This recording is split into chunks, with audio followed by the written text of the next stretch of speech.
We're coming to you live from the Electoral College.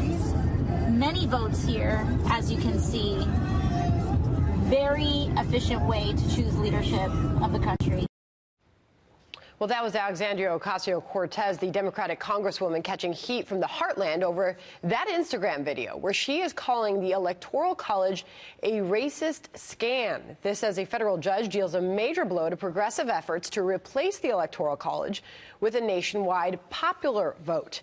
Let's bring in Gregg Nunziata, former counsel to the Senate Judiciary Committee. He joins us now. Gregg, good morning and great to have you here this morning.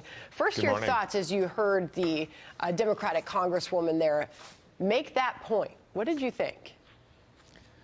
Well, you know, I think it's part of a series of efforts that are increasingly popular on the progressive left to really go after fundamental parts of our constitutional structure and delegitimize them and cast them in inflammatory terms.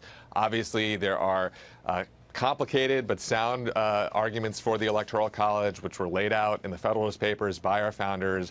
I think they've served the country well for a variety of reasons. It's certainly reckless to call them racist. If she would like to change the electoral system, she's free to advocate for a constitutional amendment to do so. But this kind of language is really, really destructive coming from a member of Congress. Meanwhile, expand on what we are learning here with this federal court, as you saw in the FoxNews.com headline, undercutting progressive efforts to nullify the Electoral College, ruling electors can vote freely. What was the decision made? Yeah, well, this is about so-called faithless electors and the right of members of the Electoral College to kind of vote their conscience, which is the original constitutional design. And lots of folks on the left who don't like the system have been looking for ways for where states can maybe force the hand of their electors, and that's not going to work most likely. And like I said earlier, if you really want to restructure the system, you need to think about using the tools the founders gave us, which is Article 5 of the Constitution, the amendment process. Members of Congress are obviously speaking out, in particular Joni Ernst, the senator, reacting to what she heard from AOC there. She said, actually, AOC, tweeting directly at her, eliminating the Electoral College would silence our voices here in Iowa and in many other states across the country. She then made the case in that tweet, this is just more evidence of how out of touch the Democrats have become. What are the implications of all of this as you look at the legal aspects of what is being discussed as we quickly approach 2020, Gregg?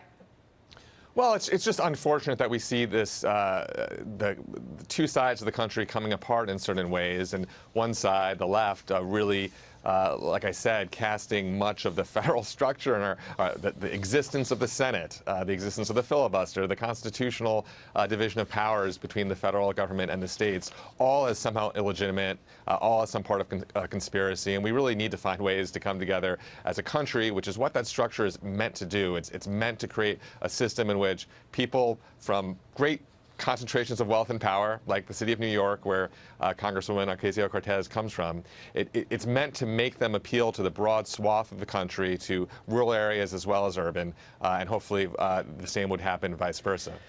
It is a back and forth and a discussion and a debate that doesn't seem to be going away anytime soon. We'll see more of it. Gregg Nunziata, thanks for coming on this morning. Thank you.